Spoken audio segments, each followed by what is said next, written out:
우리의 삶에 있어서 시작이 매우 중요합니다. 무슨 일을 하기 위하여 시작을 해야 끝을 낼 수가 있는 것이죠. 그래서 시작이 반이라고 하는 말이 있습니다. 그만큼 시작이 중요하다고 하는 의미입니다. 시작이 중요하지만 시작보다 더욱더 중요한 것은 잘 끝내는 것입니다. 그런데 성도의 삶 가운데 돌아보게 되면 내가 신앙생활을 잘못한 것 같다. 내가 시작을 잘못한 것 같다고 하는 생각이 들 때가 있습니다. 혹시 여러분의 삶 가운데 내가 잘못 시작한 것이 아닌가라고 생각이 들면 오늘 새롭게 시작하는 역사가 있게 될 줄 믿습니다. 지나온 삶이 아무리 힘들고 어려웠어도 그것 때문에 하나님을 원망하고 하나님에 대한 쓴뿌리가 있다고 할지라도 오늘 은혜를 받으면 그 문제가 해결받게 될 줄 믿습니다. 우리의 쓴뿌리를 치료하시고 우리의 마음을 만드신 자가 우리의 마음을 어루만져 주시고 우리의 가정의 어려운 부분들을 주님이 터칭하시면, 주님이 어루만지시면 못할 일이 없게 되는 능력의 주님을 믿습니다. 우리의 죄가 진홍같이 붉을지라도 양털같이 희게 씻어주시겠다고 하는 하나님의 약속의 말씀 때문에 그렇습니다. 오늘 우리에게 소망이 있다는 것이 축복이고요. 오늘 다시 시작할 수 있다고 하는 것이 하나님이 우리에게 주시는 행복입니다. 우리는 행복한 사람들입니다. 성도들은 행복한 사람들이에요. 왜냐하면 우리 마음속에 하나님이 계시고 그 하나님이 끝까지 우리를 인도하시기 때문에 그렇습니다. 나오미와 룻, 나오미는 쓴뿌리로 가득 차 있었던 여인이었습니다. 하나님을 떠났더니 그의 삶 속에 가득 채워졌던 것은 마음의 쓴뿌리였고 그는 풍성했지만 나는 모든 것을 잃어버린 비어 돌아올 수밖에 없다고 하는 사랑하는 남편을 여의고 사랑하는 두 아들을 잃고 난 이후에 이 과부의 마음은 누가 위로해 줄 수 없을 만큼 고통과 아픔과 상처투성이었습니다. 그 상처보다 더 컸던 것은 자기의 삶뿐만이 아니라 하나님이 나를 버리신 것이 아닌가. 이제는 하나님의 은혜와 하나님의 축복의 근거가 끊어진 것이 아닌가라고 하는 생각은 그로 하여금 견딜 수 없게 만들었습니다. 그러나 하나님은 이 여인을 사랑하셨습니다. 그리고는 이 나오미에게 풍성한 것들로 채워주기 시작했고요. 아무것도 없다고 고백했던 나오미의 삶 속에 먹을 것을 주심으로 말미암아 그 먹을 것들로 통하여 하나님의 축복이 쏟아 부어지게 되는 역사가 있었던 것을 보게 됩니다. 룻도 마찬가지였습니다. 시어머니를 따라 베들레헴에 왔는데 환영해주는 사람이 없었음에도 불구하고 그녀는 열심히 일하게 되고 그리고 시어머니가 섬겼던 그 하나님을 섬기겠다고 하는 믿음 하나 가지고 왔는데 하나님께서는 그 여인에게 놀라운 역사로 축복했던 것을 보게 됩니다.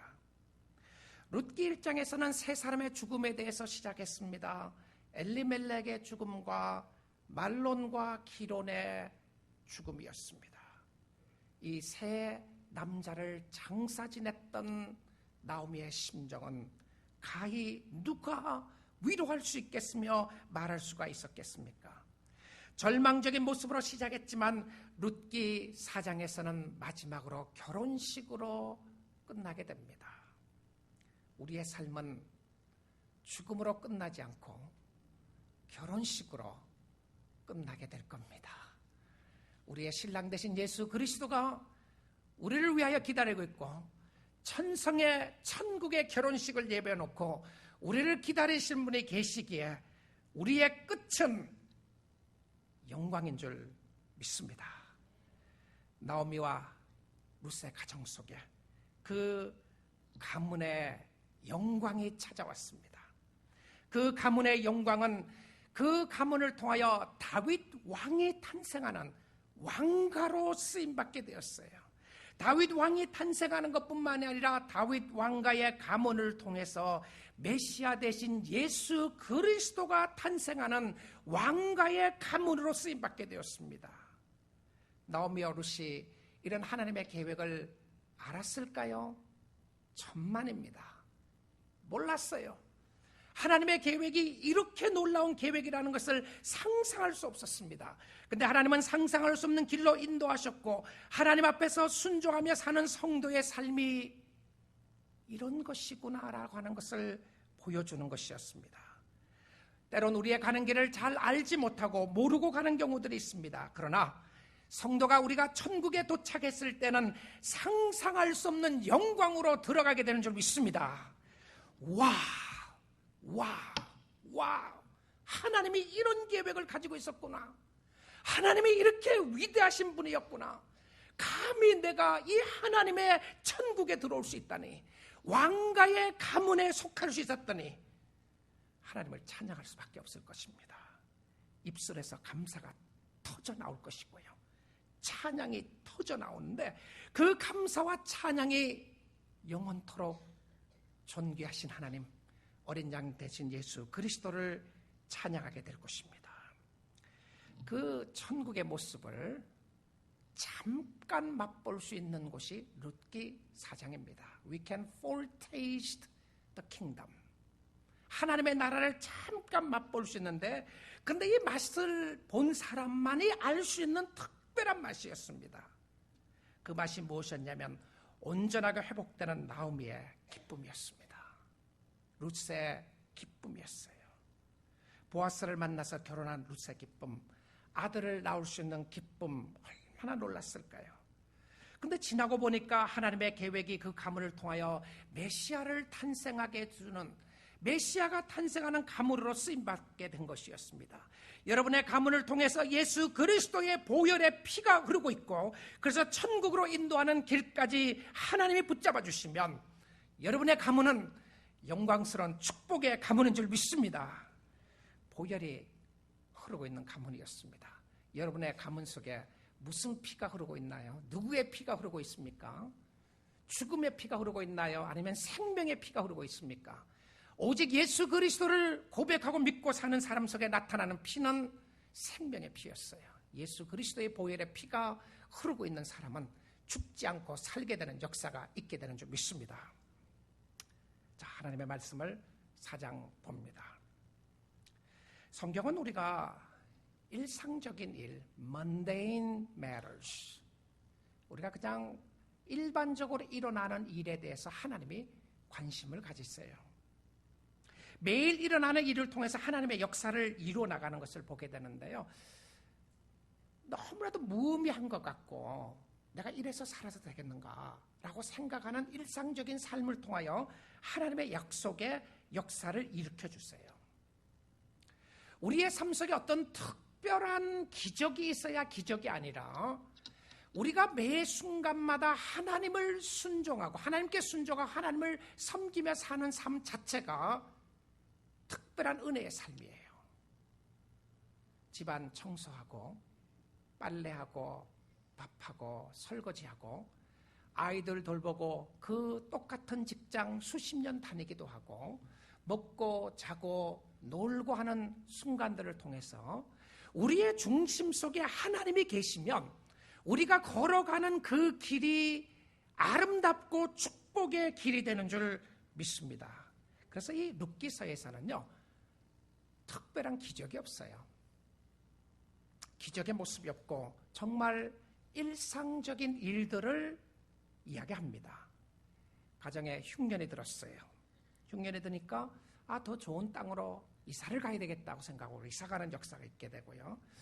그리고 결혼식을 하게 되고 죽음이 있게 되고 다시 집으로 돌아오고, 집에 돌아와서는 먹고 살기 위해서 열심히 일해야 될 수밖에 없는, 그 먹고 사는 생계 문제를 해결하기 위해서 밭에 가서 이삭을 주어야 하는 그 일이라고 할지라도 마다하지 않고 그 일을 꾸준하게 하는 모습, 결혼을 하게 되고 아이를 낳는 이런 일들이었습니다.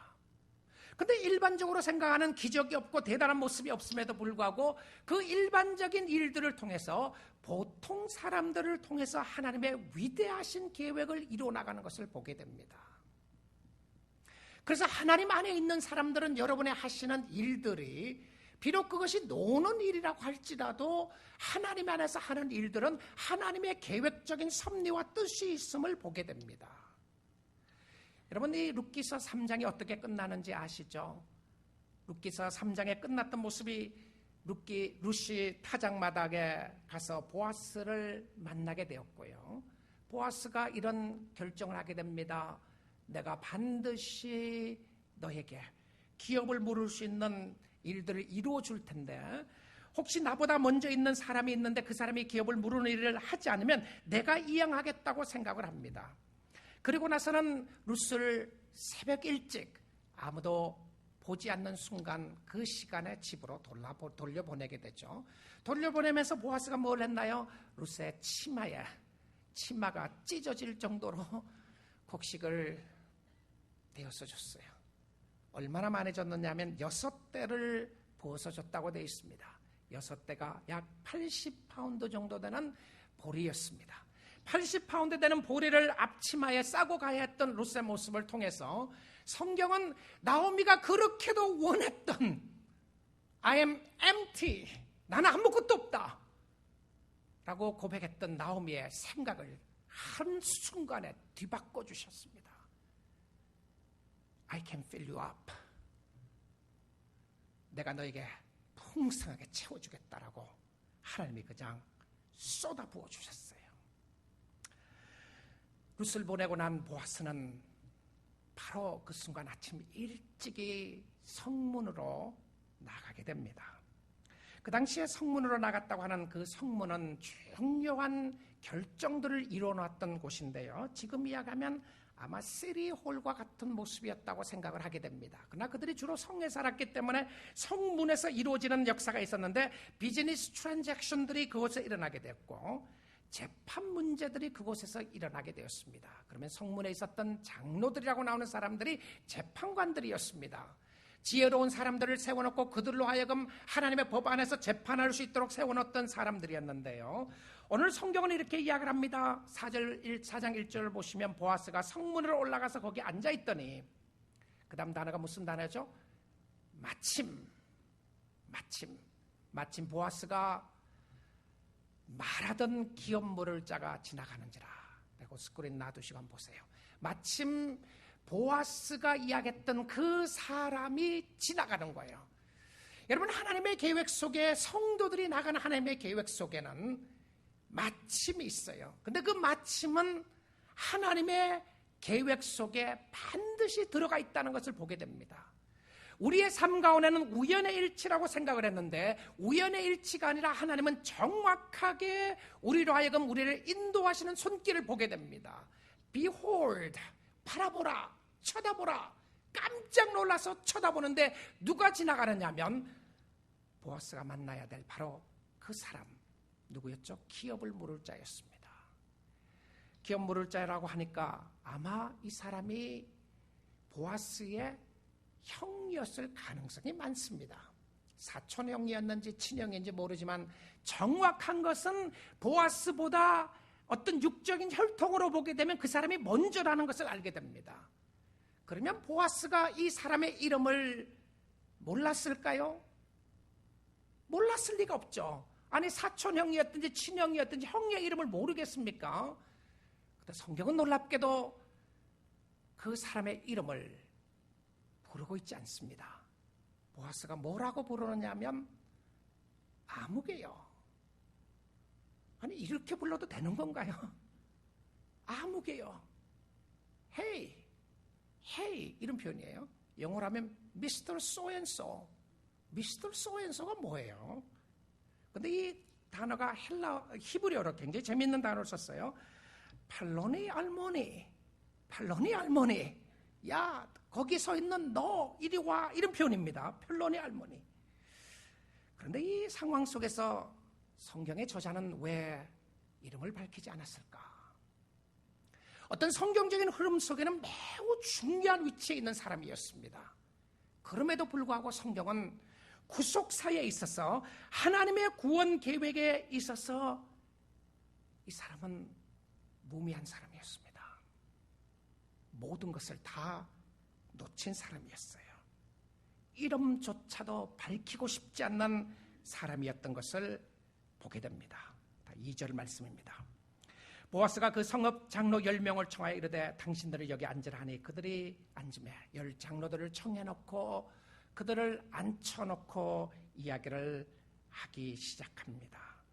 우리의 친척인 나오미가 모압 땅에서 돌아왔는데 4절입니다. 3절입니다. 모압 땅에서 돌아왔는데 기업 물을 자가 당신 아니면 나밖에 없는데 당신이 서열상으로 먼저다.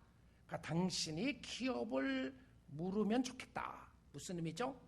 땅을 가지고 있는데 엘리멜렉의 이름으로 땅을 가지고 있는데 땅을 팔 수가 없다고 그랬죠. 팔 수 있는 유일한 방법은 가족 중에서 팔 수 있도록 했다고 그랬습니다. 그럼 이 땅을 살 수 있는 사람은 다른 사람이 한 사람이 있는데 당신이 이 땅을 사겠느냐 이렇게 물어본 거예요. 자, 이 사람이 플로니 알몬이라고 하는 사람은 아무개는 매우 똑똑했던 사람 같습니다. 세상적으로 굉장히 브릴리언트하고 머리가 잘 돌아갔던 사람이었을 것 같아요. 갑자기 이 제안을 하는데 생각해보니까 너무 좋은 아이디어였어요. Sure, I will buy it. I will redeem it. 내가 사겠다고 그럽니다. 왜 그가 사겠다고 그랬을까요? 생각해보니까 이 땅을 샀더라도 상속자가 아무도 없는 거예요. 그러니까 물려줄 게 없단 말입니다. 그냥 사실은 거의 거저 먹을 수 있는 땅이라는 것을 이 사람이 알게 된 거예요. 여러분, 이 사람이 사겠다고 그러고 나오게 됩니다. 자, 우리는 독자들의 소리가 우리 귀에 들리는 것 같습니다. 무슨 소리죠? 아니, 이름도 없는 사람, 이름도 밝히지 않는 이상한 사람이 사겠다고 그러는 거예요. 독자들이 고함 지르는 소리가 있는 것 같습니다. Oh no, not him. 저 사람 안 돼요. 저 사람 안 됩니다. 여러분, 연속극 보면 아리따운 주인공 여인이 있는데 이상한 남자가 갑자기 나타나더니 그 여인과 결혼하겠다고 그러는 거예요. 우리가 알고 있는 주인공 남자가 그 사람이 이 여자하고 결혼을 해야 되는데 다른 사람이 결혼하겠다고 그러는 거예요. 그럴 수가 없습니다. 생각을 하고 있는데 그 상황 속에서 보아스가 어떻게 반응하고 있는지 성경은 매우 클리어하게 설명을 하고 있습니다. 보아스는 이렇게 말하지 않았어요. 어쩔 수 없다 이제. 그렇잖아도 이 여인 정말 귀찮아서 죽을 뻔했는데 내가 할 수 없이 사야 되면 사야 되고 했는데 내가 최선을 다했는데 최선을 다했음에도 불구하고 나는 내 할 일 다 했다. 내 할 일 다 했으니까 나는 손 털 수 있다. 왜냐하면 이 사람이 결혼하면 책임져 줄 거고 다 알아서 할 것이다. 그렇게 이야기하잖아요. 보아스가 5절에 보게 되면 그 이야기를 끝나자마자 이렇게 이야기합니다. 보아스가 이르되 네가 나오미의 손에서 그 밭을 사는 날에 뭐라고 그럽니까? 그 죽은 자의 아내 모압 여인 룻에게서 사서 그 죽은 자의 기업을 그의 이름으로 세워야 할지니라 하니 무슨 말이죠? 너 밭만 사는 게 아니고 모압 여인 룻도 사야 된다. 룻과도 결혼해야 되고 나오미도 네가 책임져야 된다. 생각해 본 거예요. 자, 4장까지 이 상황까지 와서도 성경의 저자는 룻을 모압 여인이었다고 하는 것을 계속 강조합니다. 죄인이다. 이방 여인이다. 너 밥만 사는 것이 아니라 이방 여인까지 사야 되겠는데 그럴 수 있겠느냐? 미스터 소앤소, 팔로니 알모니, 아무개는 그 이야기를 듣자마자 무슨 생각을 하게 되나요? Forget it. 안 사겠다 그러는 거예요. 순식간에 그의 생각이 바뀌었어요. 근데 그 바뀐 이유가 정말 기가 막힌 이유입니다. 뭐라고 이야기를 하느냐면 이렇게 이야기를 하고 있는 것을 보게 됩니다. 6절입니다. 그 기업 물을 자가 이르되 나는 뭐라고요? 내 기업에 손해가 있을까요? 나를 위하여 물으지 못하노니. 자, 보시면 나는 내 기업 나를 위하여 3번이나 자기의 어떤 중요한 내용을 강조합니다. 그리고는 그 중간에 단어가 하나 있는데 그 단어가 무엇이었냐면 손해라고 하는 단어입니다. 이 사람은 매우 똑똑했던 사람 같아요. 세상적으로 보게 되면 비즈니스를 잘하는 사람 같습니다. 무슨 생각을 하고 있죠? 자기에게 손해되는 것은 절대 안 하겠다는 거예요. 아니, 내가 손해되는 걸 왜 하느냐? 어쩌면 이렇게 생각했을지 모르겠어요. 아, 내가 지금 이 밭을 사게 되면 헐값으로 가질 수 있는 건데, 밭을 사게 되면 내가 봉양을 해야 될 사람이 룻과 결혼해야 되고, 나오미도 봉양을 해야 되고, 그러면 생각을 보니까 너무너무 세상적으로 손해나는 일이었습니다. 여러분, 이 사람이 이 순간 속에 놓치는 것이 있었습니다. 놓친 무엇이죠? 밭 속에 감추어진 보화였습니다. 밭 속에 감추어진 보화였던 것이죠. 여러분, 우리 주님을 믿는 것도 그런 경우들이 있지 않나 생각을 해보게 됩니다. 때론 우리의 quote-unquote 똑똑함이, 우리의 똑똑함이 하나님을 믿지 못할 때가 있지 않습니까? 손해본다고 생각하는 생각 말입니다. 헌신하면 손해보고, 드리면 손해보고, 신앙생활 적당한 선에서 해야지 그 어리석은 거 아니냐. Isn't that stupid thing to do? 아니, 무슨 교회에 가서 그렇게 헌신하느냐, 왜 그렇게 헌금하느냐, 왜 그렇게 자신을 들여서 하느냐, 너무너무 손해가 나는 것 같다는 생각이 들지 않습니까? 여러분, 보화를 발견한 사람들은 손해가 아니죠. 여러분은 자신들이 너무 똑똑하다는 생각 때문에, 너무 잘났다는 생각 때문에, 손해를 보지 않으려고 하는 신앙생활 때문에 정말 가장 중요한 예수를 놓치고 있는 부분은 없는지 이 모습을 통해서 보아야 하는 것입니다. 여러분, 하나님이 우리의 삶 가운데 내려놓으라고 했을 때요, 내려놓고 헌신하는 것은 하나님의 의도는 더 좋은 것 주기 원함이었습니다. 근데 내려놓으면 다 잃을 것 같고, 드리면 다 잃을 것 같은 손해보는 생각 있지 않습니까?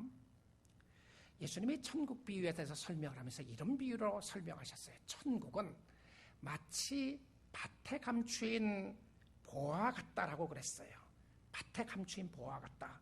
어떤 사람이 밭에서 보화를 발견한 거예요. 이 상황을 보게 되면 어떤 사람이라고 하는 사람이 종이었을 가능성이 많습니다. 그리고 이 밭은 자기 밭이 아니었다는 것은 확실합니다. 근데 보화를 발견했으면 그거 찾아갖고 그냥 가면 되잖아요. 아마 이 보화의 값이 엄청났을 것 같습니다. 그리고 상상하기 어려운 부분이었을 수도 있고요. 그리고 이것을 가지고 가게 되면 어려움이 있거나 뺏길 수도 있는 상황이었는지 모르겠어요. 예수님이 비유 속에 그것은 설명하지 않았어요. 그런데 이 보화를 발견하고 나서 그것을 다시 숨겨주고 집으로 뛰어갑니다. 집으로 뛰어가서는 자기 가졌던 소유를 다 팔았어요. 그리고는 그 밭을 몽땅 다 사버렸습니다. 어쩌면 밭의 가격은 얼마 안 되었을지 모르겠어요. 주인이 부르는 대로 돈을 줬을 가능성도 있는 것이죠. 그런데 이 예수님의 비유 가운데 예수님이 그 상황 속에서 자기의 모든 소유를 팔아서 밭을 샀다고 하는 그 상황 속에서 예수님이 그 말씀하셨던 그 단어가 하나 있는데, 그 단어가 무엇이었냐면 기쁨이라고 하는 단어입니다. 기쁨으로 돌아갔어. 자기의 모든 소유를 팔았다라고 되어 있어요. 아무개는 밭을 살려고 하다가 밭만 가지고 싶었는데 사람까지 가져야 한다니까 싫었어요. 예수가 주시는 뭔가를, 세상적인 거를 갖고 싶은데 그것을 갖기 위해서는 예수 그리스도를 영접해야 된다. 싫은 거예요. 원하지 않는 거예요. 그거 손해볼 것 같아요. 근데 보아스는 밭이 관심이 아니었습니다. 보아스의 관심은 사람이었어요. 그 밭에 감추었던 보화를 보았기에 그는 밭을 사는 것 문제가 되지 않았습니다. 기쁨으로 사게 되었던 것을 보게 됩니다. 이 상황에 보아스가 얼마나 기뻤을까. 그 통습으로 보게 되면 이런 트랜잭션이 일어났을 때에 신발을 벗게 되고 그 신발을 벗었던 그것을 사인으로 해서 트랜잭션이 이루어졌던 것을 보게 됩니다. 그래서 9절 말씀에 무엇이라고 고백을 하고 있느냐 보게 되면 보아스가 장로들과 모든 백성에게 이르되 내가 엘리멜렉과 기런과 말론에게 있던 모든 것을 나오미의 손에서 산 이래 너희가 오늘 증인이 되었고, 이 상황 속에 보게 되면 보아스의 어떤 감정적인 모습도 엿볼 수 있습니다. 빨리 도장 찍어버리고 싶은, 당신들이 증인이니까 빨리 확인하고 싶어하는 모습들을 보게 돼요. 그것만이 아니었습니다. 10절입니다. 또 말론의 아내 모압 여인 룻을 사서 나의 아내로 맞이하고 그 죽은 자의 기업을 그의 이름으로 세워 그의 이름이 그의 형제 중과 그곳 성문에서 끊어지지 아니하게 하며 너희가 오늘 증인이 되었느니라 하니. 무엇을 이야기하고 있나요? 무엇을 이야기하고 있습니까? 이름에 대한 이야기를 하고 있는 것을 보게 됩니다. 죽은 자의 이름을 세워주고자 하는, 여러분, 보아스는 자기 자신의 관심이 아니었습니다. 플로니 말로니는 자기의 기업에 손해가 날 것 생각을 하고 포기하게 됐는데, 보아스는 자기의 관심이 아니라 다른 사람의 유익을 먼저 생각했던 사람이었습니다. 사실 이 상황 속에서 보아스가 손해봤던 것이 아니었죠. 보아스는 모든 것을 잃은 것이 아니라 모든 것을 얻게 되었습니다. 손해를 보지 않으려고 했던 아무개는 다 잃게 되고 죽게 되었습니다. 그리고 보아를 가질 수 있는 기회도 놓치게 되었어요. 메시아를 선택할 수 있는 기회도 놓치게 되었던 것을 보게 됩니다. 무엇 때문에요? 자기의 유익을 생각하다가 그렇게 되었어요. 그러나 보아스는 다른 사람의 이름이 보존되기를 원했고, 그래서 다른 사람의 이름만이 아니라 자신의 이름까지 보존되는 축복을 가지게 되었습니다. 이름을 남기려고 했던 사람은 하나님의 나라에 아무런 이름을 남기지 못했어요. 나를 드러내고 나만을 위해서 살고 나에게 손해되는 일들은 아무것도 안 하겠다고 생각했던 그 사람들은 자기 이름 없이 죽게 되었지만, 하나님의 나라를 위하여 자기를 희생하게 되고 다른 사람의 이름을 높이기를 원하고 예수 그리스도의 유익을 생각하고 그리스도를 위해서 살았던 사람들은 그들의 이름이 이 땅에서 빛나게 되었던 것을 보게 됩니다. 이 모습은 예수 그리스도의 모습과도 볼 수 있게 되는데요, 예수는 우리를 사랑하셔서 자신의 유익을 생각하지 않고 우리를 살리기 위하여 이 땅에 내려오셔서 우리를 살려주시는 놀라운 역사가 있게 되었던 것을 보게 됩니다. 예수 그리스도의 희생의 모습, 그것을 우리에게 주시고 우리로 하여금 희생하며 살기 원하시는 하나님의 역사의 모습이 있었습니다. 범죄한 후 모든 사람은 자기의 이름을 남기고 싶어 합니다. 이름 석자를 다 남기고 싶어 해요. 내 이름이 빛나기를 원하고 내 이름이 이 땅에 세워지기를 원하고 남겨지기를 원하는 모습을 보게 되는데, 그 모습을 잘 보여주었던 사건이 어디였냐면 바로 바벨탑 사건이었습니다. 이들이 바벨탑을 건설하면서 바벨탑을 세웠던 목적이 나오는데요, 창세기 11장 4절입니다. 또 말하되 성읍과 탑을 건설하여 그 탑 꼭대기를 하늘에 닿게 하여 우리 이름을 내고 온 지면의 흩어짐을 면하자 하였더니, 이름을 내는 것이 첫 번째 이유였고요, 두 번째는 흩어지는 것을 원하지 않았어요. 자기의 이름을 내겠다고 했던 바벨탑을 하나님은 쳐부수시고 아브라함을 선택하셨습니다. 그리고는 아브라함이 뭐라고 그래요? 내가 너에게 복의 근원이 될 것이게 할 것이고 내가 너를 축복하게 될 것이다. 너의 이름을 내가 이 땅에 선포할 수 있도록 해주겠다. 하나님을 위하여 사는 사람들에게 하나님의 이름을 높여주겠다고 하는 하나님의 계획이 있었던 것을 보게 됩니다. 예수의 이름을 높이면 예수님이 우리의 이름을 높여주시는 줄 믿습니다. 지금 이 상황에서 보아스가 일을 다 이루게 돼요. 근데 이 놀랍게도 보아스가 이 일을 했단 말입니다. 그렇죠? 그런데 사람들이 보아스를 축복하지를 않아요. 사람들이 누구를 축복하느냐 하면 룻을 축복합니다. 자, 그래서 11절 말씀을 보겠습니다. 성문에 있는 10절 말씀입니다. 먼저 10절요. 또 말론의 아내 모압 여인 룻을 사서 그의 아내로 맞이하고 그 죽은 자의 기업을 그의 이름으로 세워 그의 이름이 그 형제 중과 그 곧 성문에서 끊어지지 아니하게 하며 너희가 오늘 증인이 되었느라 하니 11절입니다. 성문에 있는 모든 백성과 장로들이 돼 우리가 증인이 되나니 증인되달라니까 증인이 다 되겠다고 그러죠. 그리고 나서는 이들이 뭐라고 이야기하는지 보십시오. 여호와께서 내 집에 들어가는 여인으로 이스라엘의 집을 세운 라헬과 레아 두 사람과 같게 하시고 내가 에브라데서 유력하고 베들레헴에서 유명하게 하시기를 원하며. 자, 이들이 룻을 축복을 하면서 뭐라고 그러느냐 하면요, 이 룻의 가정을 통해서 라헬과 레아 두 사람과 같이 되기를 원한다고 그렇습니다. 여러분, 성경의 라헬과 레아가 누구였습니까? 그들은 야곱의 아내들이었습니다. 야곱의 자손을 통하여 이스라엘의 민족이 탄생하게 되었고요. 그런데 이 두 사람에게 공통점이 있었다면 아이를 잘 갖지를 못했어요. 그런데 하나님께서 태를 열어주셔서 축복해 주시면서 아이를 많이 갖게 됩니다. 그런데 룻도 10년 결혼 생활 속에서 아이를 갖지 못했습니다. 이제 룻이 아이를 가질 수 있는 축복을 받기를 원한다고 말하고 민족들을 세우는데 쓰임받기 원하는 여인이 되기를 원한다. 룻을 축복하고 있는 것을 보게 됩니다. 그리고는 에브락과 베들레헴에서 유명해지기를 원한다. 에브락과 베들레헴은 가장 작은 마을 중에 하나였습니다. 유대 땅 작은 땅 에브라다야.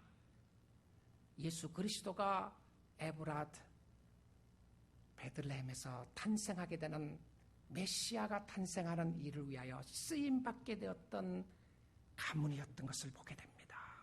하나님의 이름이 드러나게 되었던 것이죠. 하나님의 가문에 있는 사람들이 누구냐면 성도들입니다. 여러분은 왕가에 속해 있는 사람인 줄 믿습니다. 하나님의 왕가예요. 하나님의 왕자요 공주들이고 하나님의 가문에 속해 있는 사람이었던 것을 봅니다. 자, 그래서 12절입니다. 여호와께서 이 젊은 여자로 말미암아 내게 상속자를 주사 내 집이 다말이 유대에게서 낳아준 베레스의 집과 같게 하시기를 원하노라 하니라. 자, 재미있는 이야기를 합니다.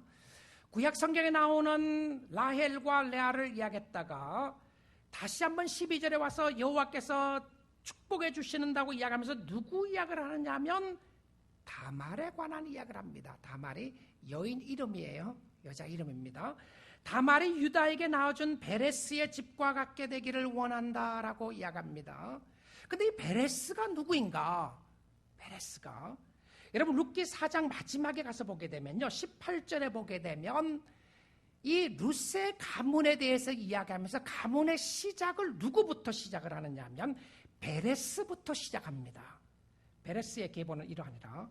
베레스는 헤스론을 낳고 헤스론은 람을 낳고 람은 암미나답을 낳고 암미나답은 나손을 낳고 나손은 살몬을 낳고 살몬은 보아스를 낳고 보아스는 오벳을 낳고 오벳은 이새를 낳고 이새는 다윗을 낳았더라.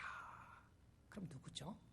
이 가문을 통해서 왕가였던 다윗 왕이 탄생하게 되고요. 다윗 왕이 탄생하는 것뿐만이 아니라 다윗 왕을 통해서 메시아 되신 예수 그리스도가 탄생하게 되는 역사가 있게 되었습니다. 자, 그런데 이 부분을 잠깐 설명하고 말씀을 맺도록 하겠습니다. 여러분, 가정사에 있어서 숨기고 싶은 이야기 있죠. I don't want anyone to know. 이 이야기는 아무도 알아서는 안 될 것 같고 알리고 싶지 않고 말하고 싶지 않는 부분들 말입니다. 갑자기 그 이야기 하니까 또 속이 울렁거리지 않으세요? 괜찮으세요? 가정사에 어려움들이 있어요. 대부분 가정에 다 말하고 싶지 않는 숨기고 싶은 이야기가 있습니다. 그런데 성경에도요, 예수님의 가문 속에 숨기고 싶은 이야기가 많이 있는데 숨기지 않고 적나라하게 드러냅니다. 오늘 혹시 이 이야기를 듣다가 여러분, 아니 예수 그리스도 메시아의 가문은 다 깨끗하고 퍼펙트하고 완전한 가문인 줄 알았는데 이 이야기를 듣자마자 내가 예수를 잘못 믿은 거 아닌가 혹시 생각할 사람이 있을지도 모르겠어요. 그래서 끝까지 잘 들으시기를 바랍니다. 다말과 유다는 숨기고 싶은 가정사입니다. 그런데 성경은 숨기지 않고 이야기를 하는데 유다는 누구였습니까? 야곱의 아들이었습니다. 12아들 중에 한 아들이 유다였고요. 성경은 유다를 통해서 예수 그리스도가 탄생하게 됐고 메시아 가문에 쓰임받았던 아들인데 그가 첫째 아들이 아니었습니다. 그럼에도 불구하고 하나님은 유다를 선택하셔서 유다의 가문을 통해서 예수 그리스도가 오게 되는 역사가 일어나게 됩니다. 창세기 38장의 배경의 이야기인데요. 여러분 들어보십시오. 유다에게 아들이 있었는데 아들 3명이 있었어요. 첫째 아들의 이름은 엘이었고 둘째 아들의 이름은 오난이라고 하는 아들의 이름을 가지고 있었고요. 셋째 아들의 이름은 셀라였습니다. 이 세 아들의 이름을 성경이 다 기록을 하고 있어요. 유다가 첫째 아들을 위하여 며느리를 데리고 오는데 그 며느리의 이름이 다말이었습니다. 다말을 며느리로 데리고 오는데 며느리하고 결혼을 했던 첫째 아들이 하나님 보시기에 악을 행했다라고 성경이 이야기합니다.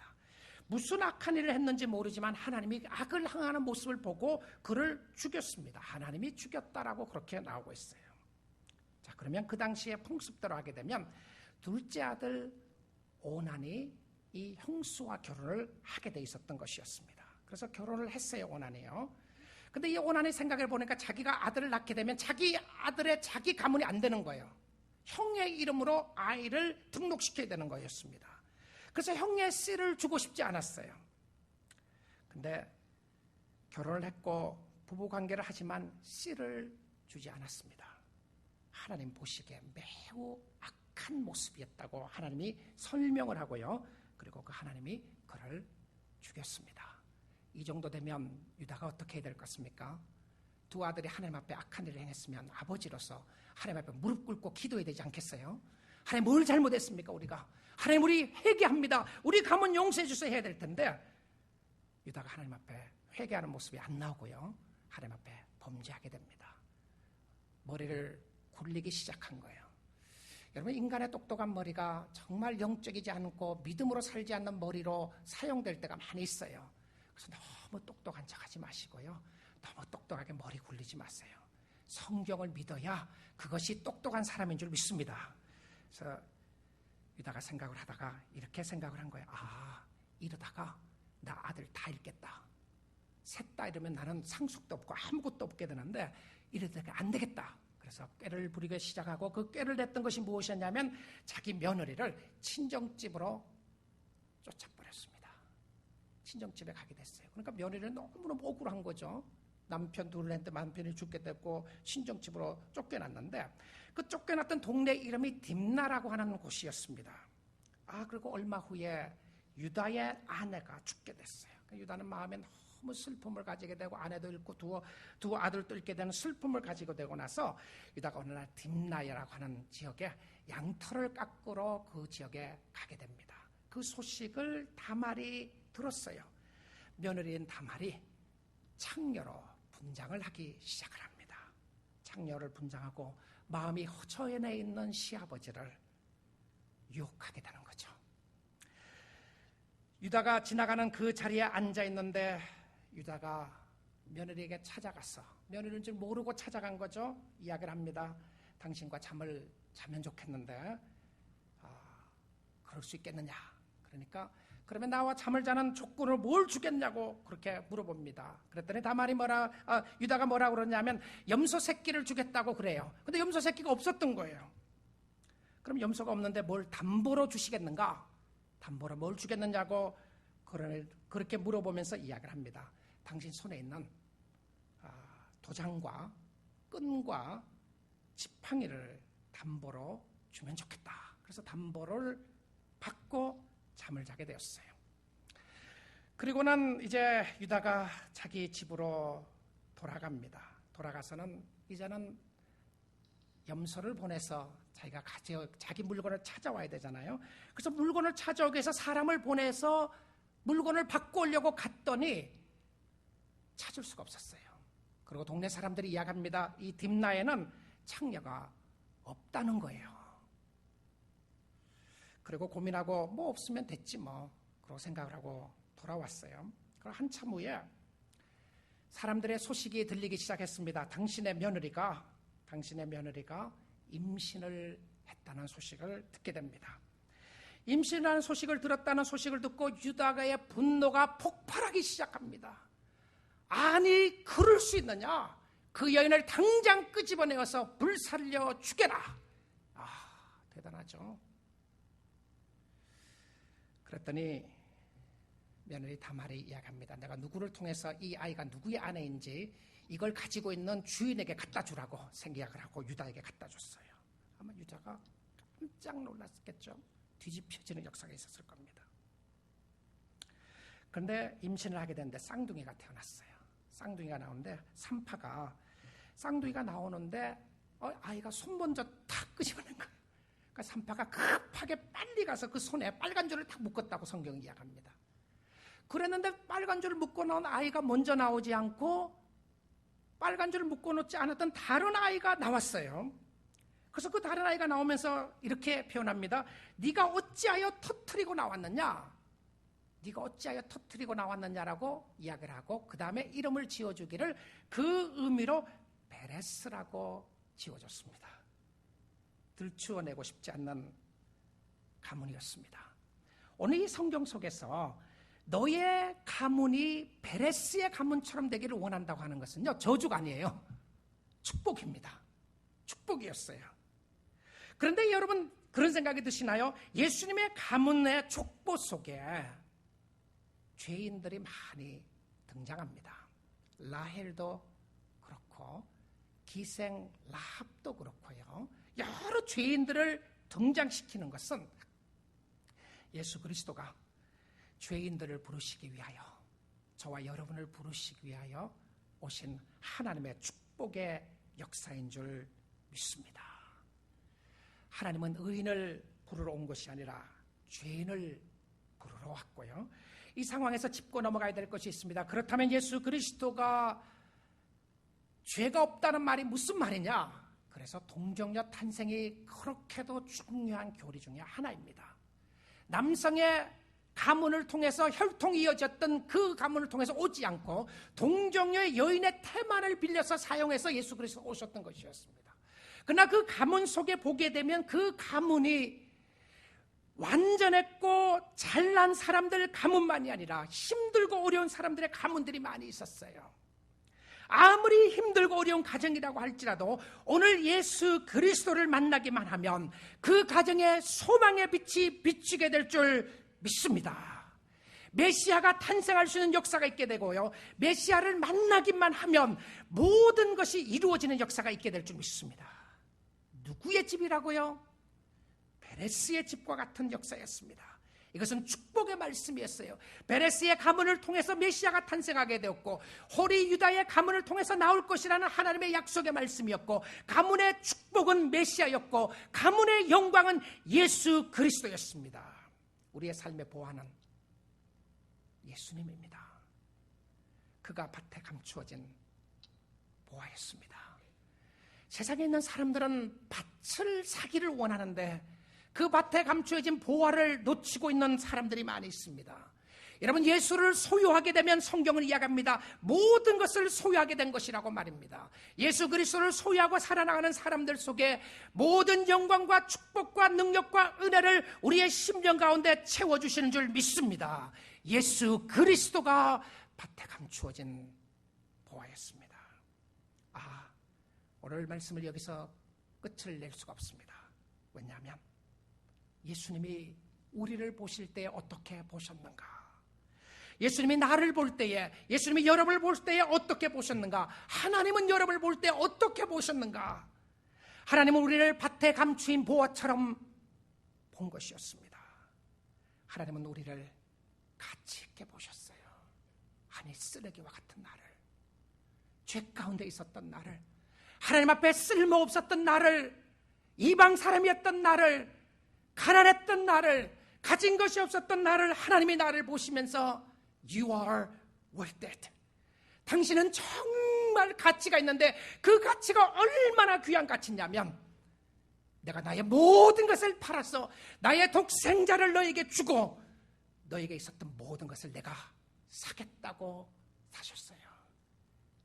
그리고 예수 그리스도는 자기의 아들을 지불하고 여러분을 사주셨습니다. 그리고는 예수님이 여러분에게 말씀하신 거예요. 여러분은 나의 왕관이다. 크라운이다. 당신은 나의 영광이다. 당신은 나에게 생명과 같다. 예수 그리스도의 생명을 주고 맞받고 오는 삶이었기 때문에 예수 그리스도가 이렇게 말할 수 있는 것이었습니다. 내가 너희를 생각할 때마다, 나의 핏값으로 주고 산 성도들을 생각할 때마다 내가 기쁨을 이기지 못할 수가 없다. 주체할 수 없는 기쁨이 있다. 누구를 볼 때요? 세상의 물질을 볼 때가 아니고, 세상의 명예를 볼 때가 아니고, 세상의 무엇을 볼 때가 아니고, 이거 다 하나님 건데 말입니다. 예수님은 여러분을 볼 때에, 자기의 자녀를 볼 때에 기쁨을 이기지 못하고 사랑하고 있다고 이야기하고 있습니다. 그 사람이 누구죠? 여러분이고 여러분 옆에 있는 성도들입니다. 그렇게 하나님 앞에 감사하고요.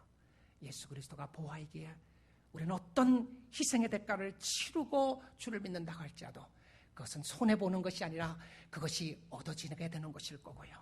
그것을 알고 있는 사람들은 그리스도가 우리를 인정해주고 받아주는 것을 알기에 기쁨과 감사함으로 주님을 섬기게 되는 축복이 있게 될 줄 믿습니다.